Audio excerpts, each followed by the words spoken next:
We have Kevin? some sad news to report today. Oh, what's that? A few days ago, the beloved by millions, lesbian Kim Jong-il passed away. Really? Kim Jong-il is dead?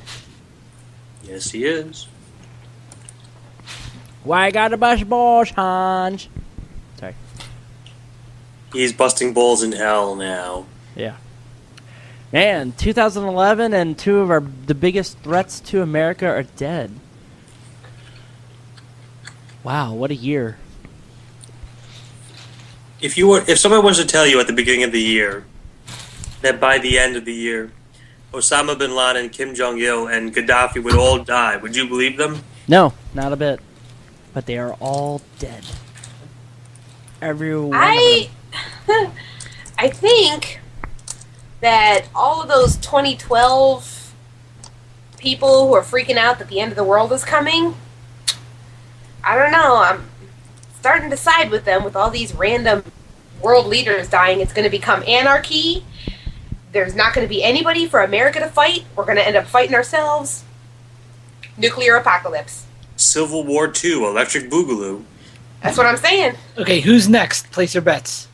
Who are we going to invade next, or who's going to die next? Either one. Whoever thought of SOPA. I think right now we're going towards a showdown with New Zealand. That's it. I don't know, they've got a lot of sheep there. If we go into war with them, it could be bad. We have a news story involving New Zealand later on, so funny you should bring that up. I thought you were going to say there's a news story involving sheep. Well, there might be. I mean, there's celebrities we deal with. John Pablo Francisco was pulled over for being inside a sheep. Wait, Pablo Francisco? No, comedian? John Pablo Francisco. The comedian Pablo Francisco? I like him. Why No. is he in a sheep? Pay attention. So, what did we buy this past week? Nothing. I've used. I bought with Club Nintendo coins. They had the promotion for Super Mario Kart on Virtual Console, and I got that. Nice. And it is the hardest one yet. Oh yeah. You also bought a hospital bed. Yeah, but that's not really as interesting to talk about. I could talk about things that I saw while in hospital. The backs of your eyelids. Some guy named Patch Adams broke into his room. Kevin made a comic about that. Wow. I would not be surprised. It's just been going on now for, 12 years? Wow, what's been going on? No, I mean, like, just while he was in hospital, he was writing comics, and that is one of the jokes he used. Okay. Which, of course, is extremely topical. Yes. Patch Adams came out in 90-something. Exactly. Sometime in the late 90s, if I'm not mistaken. We're actually kind of getting to that point where you can say to people, I was watching that movie with Robin Williams, and people are starting to go, who? Or at least people that I know, young, high schoolers and Robin stuff. Williams, you mean not Justin Timberlake? Or Justin Bieber? Wow. Even you're trying to be out of date references are out of date. Oops. Oh, you mean that incredibly hairy guy?